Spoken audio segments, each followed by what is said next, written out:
पहाड़ियों के बीच बसे कलापुर गांव में विक्रम नाम का एक चतुर व्यापारी रहता था, जो विदेशी मसालों के व्यापार के लिए दूर दूर तक जाना जाता था।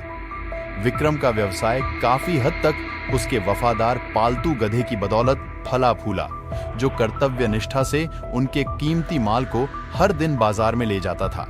उनकी दिनचर्या सरल तथा प्रभावी थी।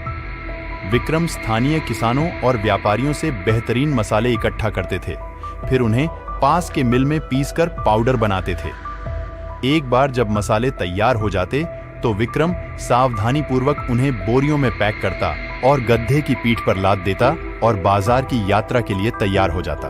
हर सुबह विक्रम और उसका पालतू गधा उसी परिचित रास्ते पर निकल पड़ते थे, जो गांव से होकर एक छोटी नदी के उस पार जाता था, जहां से वे नदी पार करके दूसरी ओर के बाजार तक पहुंचते थे।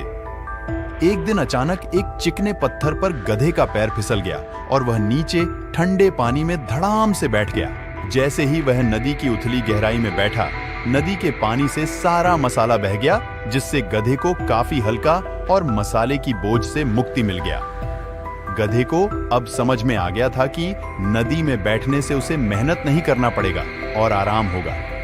अब गधे रोज बाजार जाते समय बहाने से नदी पे बैठ जाता और उसका बोझ निकल जाता।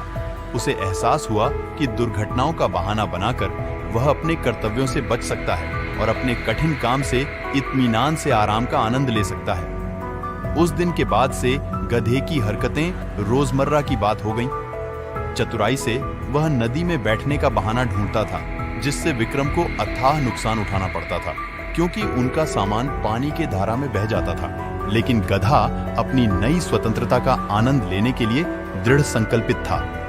रोज रोज की इस हरकत से व्यापारी को काफी नुकसान सहना पड़ा। उसे समझ आ गया कि गधे जानबूझकर ऐसे हरकत कर रहा है। उसे गधे पर काफी गुस्सा आया, लेकिन उसने इस समस्या को अपनी तरकीब से सुलझाने की ठानी। विक्रम ने गधे की शरारतों को हमेशा के लिए खत्म करने की एक चालाक योजना तैयार की। अगली सुबह मसाले पैक करने के बजाय विक्रम ने सावधानी से अपने घर से ऊनी और सूती कपड़ों की एक बोरी भर ली।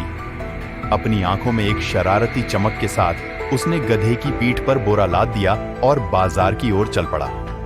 जैसे ही वे नदी के पास पहुंचे, गधे अपनी नकली मासूमियत के साथ पानी में बैठ गया। हालांकि इस बार जैसे ही बोरे में रखे कपड़ों ने पानी सोख लिया, उनका वजन तेजी से बढ़ गया और गधे को नदी की गहराई में खींच ले गया।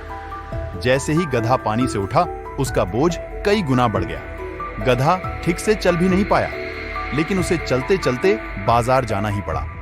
आधी अधूरी अकल गधे को काफी भारी पड़ा और उसने अपनी हरकतों से तौबा किया। गधे अपनी असफल योजना और मेहनत से भागने के खुराफाती योजना से पूरी तरह से दंडित हुआ।